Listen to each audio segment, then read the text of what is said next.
Well, hello everyone. My name is Daniel Garcia. As you said, I'm a technical project delivery manager at Pasqal. For those of you who don't know what we do at Pasqal, we are a quantum computing company, a full stack. We build quantum computers using neutral atoms. We started 5 years ago. The company was founded by some of the pioneers on programming neutral atom arrays, including Nobel Prize winner Alan Aspect. And 2 years ago, we also absorbed a Dutch company called Q&Co, which developed quantum algorithms. They had a really interesting algorithm portfolio. And since I joined the company last January, I've been working within the quantum applications department, which is what Q&Co used to be. And we take care of algorithm development and use case implementation. And today, what I want to talk to you about is a big European consortium called Equality, which is one of the projects I'm managing. But my idea is not to get you up to speed with all the technical developments of the project. I don't think I would be able to do so. But rather to give you an idea of what the objectives are, why this type of projects we believe are the key to unlocking the true potential of quantum computing and actually achieving quantum advantage. And also to give you information on how to get up to speed and be up to date with the developments of the project. As I said, Quality is a project funded by Horizon Europe with a very competitive grant of 6 million euros granted by the European Commission over 3 years. And when we drafted the proposal for this project, we did so with a very interesting fact in mind, and that is that over the past decade, Europe has produced almost as many research articles as the US and China combined. But we are lagging in terms of IP generation, which means there's a huge gap between the academia and the industry. And how can we bridge this gap? Well, for us, it is quite clear, and that is multidisciplinarity. And that's why we have brought together academic partners, SMEs, such as Pasqal, with expertise in quantum computing, as well as industrial partners who have the use cases, who have the domain expertise, to give us all the tools we need to bridge this gap. And as you can see, these are the 8 partners that form the consortium. We have Airbus, Capgemini, who's leading the consortium in terms of project management, DaVinci Labs, Fraunhofer, DLR, INRIA, the University of Leiden, and finally Pasqal, who is acting also as a hardware provider. And we decided to have 3 main objectives for this project. The first one of them was the identification of use cases. All those of you who have been working in quantum computing for a few years might have noticed that identifying a suitable use case with big potential for quantum advantage is a lot more difficult than people expect, especially in the near term, right? And for that, it's the reason why we decided to include these industrial partners in the consortium. And they are the ones who have the state-of-the-art tools, the state-of-the-art benchmarks, who know the constraints of the problems, who can give us a clear idea of what the real problem is within that particular industry. And we have divided these use cases in 2 big domains, which are the aerospace industry and the energy storage industry.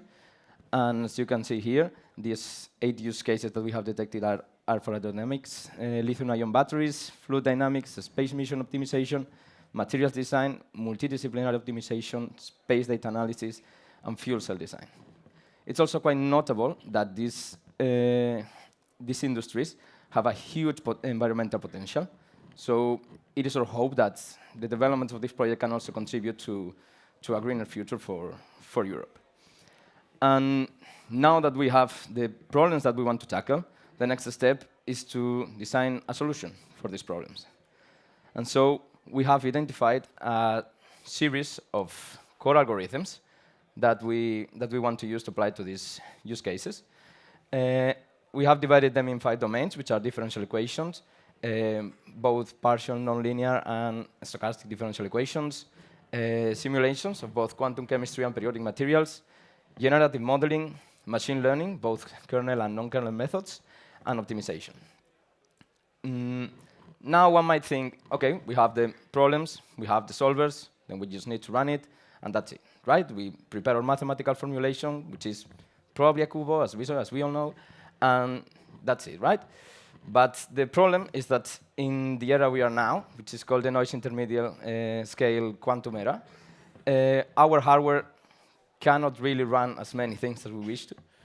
And we can only run very shallow circuits with a very low number of qubits. The coherence destroys our computations in a matter of milliseconds. So we need to find ways to obtain as much as we can from this hardware, right? So the last main objective of this project was to find optimal strategies to exploit the capabilities of these scarce hardware resources.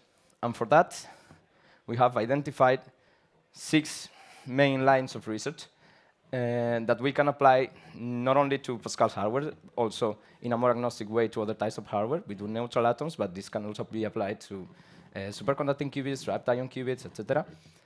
And these 6 lines of research are divide and conquer strategies, optimal qubit routing algorithms, exploitation of analog mode simulations, efficient trap-based noise characterization, and logic and machine learning-based methods for circuit optimization. This, as you can guess, is a domain that is most dominated by our academic partners. And with all of these 3 objectives, now we can start seeing more or less the structures that the project might have. And as you can see here, due to the divided expertise that we have in the project, we can parallelize all of these developments. Right? We have our industrial partners working on the 2 work packages at the bottom, both for energy storage and aerodynamics and space. And they take care of identifying these use cases. And then our academic partners and Pasqal, we can work on the algorithm primitives and the optimal hardware exploitation strategies.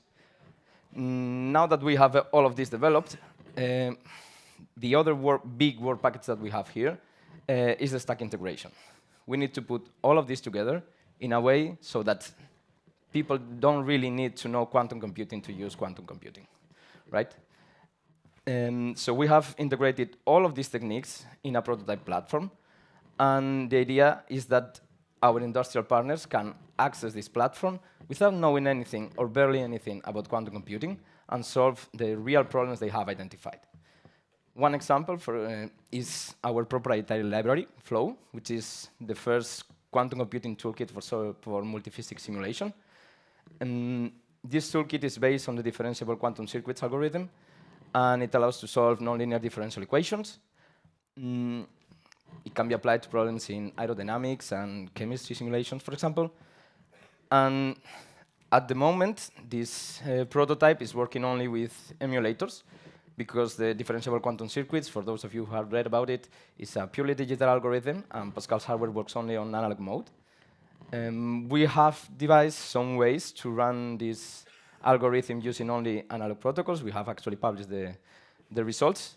But in order to actually make a proper study of the algorithm, we will need to have a digital quantum computer.